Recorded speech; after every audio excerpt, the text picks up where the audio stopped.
In this Sikha, the Rebbe is going to be explaining a very interesting difference in halacha between lulav and sukkah, based on a general explanation on the ideas of Rosh Hashanah, Yom Kippur, and Sukkos.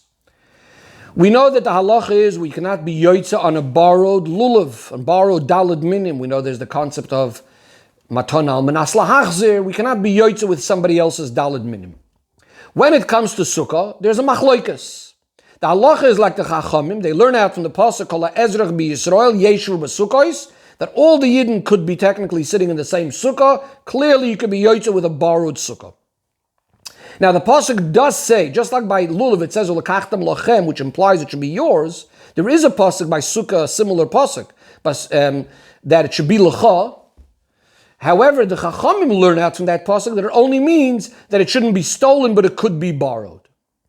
Now, the Alter Rebbe, when discussing this halacha regarding sukkah, says that in a borrowed sukkah, harei kishaloi, it's mamish like it's yours, and therefore you can be yoytza with it, even though it says lecha. The question is why the difference that by lulav we say from lachem we say it actually has to be yours and it cannot be borrowed, and when it comes to sukkah we say that even though it says lecha over here as well, nevertheless, as the Alter Rebbe puts it, when it's borrowed, it is mamish like yours. So the Rebbe says, looking back on the pasuk kol ha'ezrach b'Yisrael yeshu b'sukkos, what we're actually learning out from the pasuk is this idea that when you're borrowing it, it's becoming mamish like yours. The idea being is, when you borrow a place to live in, clearly you want it to be exactly like yours. Whereas when it comes to the lulav, it's going to be different. This is only a specific detail within the mitzvah that I need to do the mitzvah and it needs to belong to me. But to be able to understand this a little bit better, why it is that by sukkah specifically, when I'm borrowing it, it's becoming mamish like mine, the Rebbe says we're going to understand this by first understanding al pi chassidus, the idea of sukkah, that through this Yidden are becoming completely united as one, and therefore when I'm borrowing it, it's as if it's mine. And the Rebbe says, we have a pasuk, Bakesel L'Yoyim Chagenu, a pasuk that says in regards to Rosh Hashanah, which Chassidus explains as meaning that all of the inyanim that we have on Rosh Hashanah and Yom Kippur come out in a more revealed way on Sukkos. So we're going to have a look at three ideas of Rosh Hashanah and Yom Kippur, in each of Rosh Hashanah and Yom Kippur, three similar ideas, and then explain them how they apply in Sukkos. So we have number one, the mitzvahs of the day. Rosh Hashanah, of course, the mitzvah of the day is shofar. Yom Kippur, we fast, we do tshuva, we say vidui. That's number one. Number two, each one of these 2 days is also connected to the idea of tshuva. They're part of the aseres yemei tshuva. Tshuva is higher than mitzvahs. They actually fix up if we messed up in the area of mitzvahs. And then each one of them also have the very essence of what these days are all about, which is even higher than tshuva. Rosh Hashanah, it's Tamlichuni Aleichem, we're crowning Hashem as Melech. And Yom Kippur, as the Gemara says, Itzumoy shel yoyim hachaper, even much more than just tshuva, there's the very essence of the day that brings kapara. Now these are really 3 different levels in the hiskashrus and the bond that exists between Hashem and the Yidden. The lowest level is where we're 2 separate ideas and we need to bring a unity, we need to bring this connection through a certain act, and that's going to be through mitzvahs. Then we speak about a deeper connection, which is not even dependent on the mitzvah. Even if I messed up on the mitzvah, I could actually do tshuva. That means even someone that didn't do what he's supposed to can still fix it up because we're a step deeper than the mitzvahs. Nevertheless, this is still somewhat connected to the idea of mitzvahs, and therefore we're still 2 separate things. And I need to fix up the fact that I didn't do what I was supposed to do.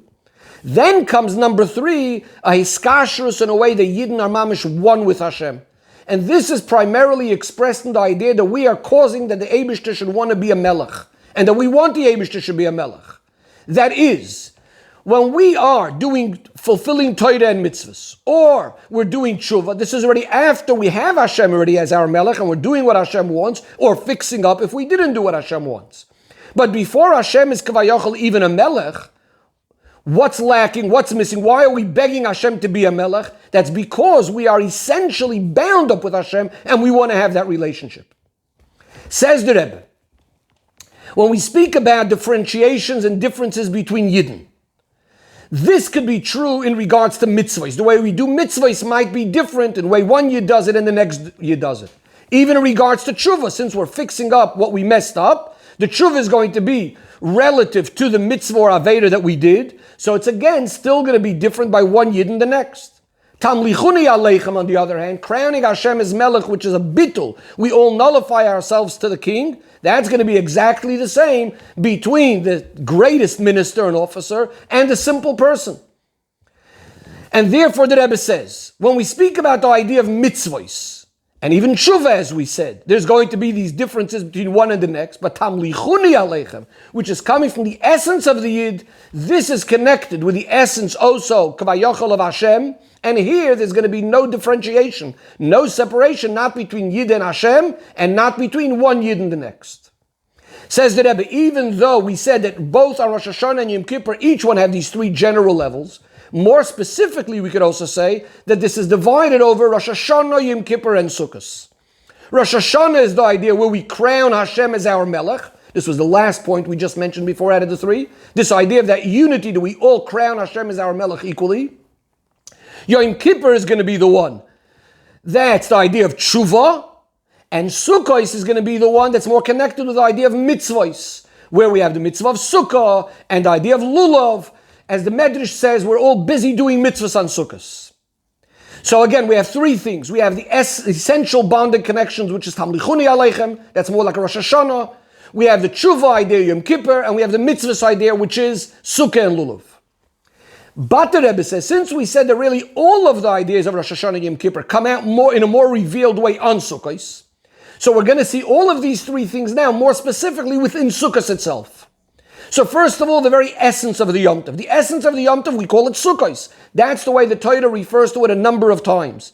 So the essence of this Yom Tov is about the Sukkah. Then we have a particular mitzvah we do on the first day of this Yom Tov.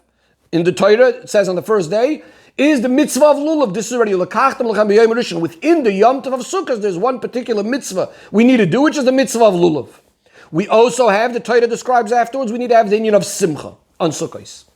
Says the Rebbe, the three things we spoke about before, the idea of Rosh Hashanah Tamlichuni Aleichem is going to be expressed in the idea of Sukkah, as we'll explain in a minute. The Tshuva idea, Yom Kippur idea, is going to be mainly expressed in the Lulav. The Mitzvahs idea is going to be expressed in the idea of Simcha. How so? Tamlichuni, we said, which is connected to Sukkah, just like we said that Tamlichuni Aleichem is the idea where we're all standing united without any division. So too the Sukkah is the thing that unites all the Yidden together. As we said, Ru'uyim Kol Yisrael, all Yidden are fitting to sit in one Sukkah together. Lulav is connected to the Tshuva idea, the Yom Kippur idea. Why? The Medrash tells us that after Yom Kippur, when the Yidden and the Goyim are being judged, how do we know who's victorious? When the Yidden come out with the Lulavim in their hand, standing there like with a tall banner, we know the Yidden were victorious, the Yidden were Zoiche Bedin. That means their Tshuva was accepted. So Lulav is connected to Tshuva, the Yom Kippur idea. Then comes the idea of Simcha, and this is more connected to the general idea of mitzvahs. Because the Simcha we're having is a Simcha Shal Mitzvah, where we're showing in a clear way that we're so excited and happy about that bond that we create with Hashem through mitzvahs, and that we're having the Simcha Shal Mitzvah. So now, once we understood the general idea, again, that Sukkah is more like the Tamlichuni Aleichem, the idea where we're all united as one. Whereas in Lulav, which is more like the Tshuva idea, where we saw that in Tshuva there could be some differences between Yidden, we're now going to go back to understand why by Sukkah, where there's no division, even a borrowed Sukkah could be mamish mine, because since we're all one, all the Yidden are one, so if I borrow a Sukkah, it's mamish like mine, because Yidden essentially are one in the idea of Sukkah. Now, of course, if it's a stolen sukkah, that's a different story, because then the person stealing it is clearly showing that he wants to separate, I'm taking away something from someone else. So then he's contradicting the achdus. But generally the idea of sukkah, why can I be yoytze with a borrowed sukkah? Because it's mamish like mine, because we are all united. Where is it when it comes to the Daled Minim, even though there's also achdus, we take all the different four species and we tie them together, nevertheless each one remains separate to the other. And therefore it can't be mamish like mine. Now, of course, ultimately the idea is that we do take these four kinds and we do try to bring some sort of achdus in them. But nevertheless, it's not in a way like in the sukkah where they were mamish all one.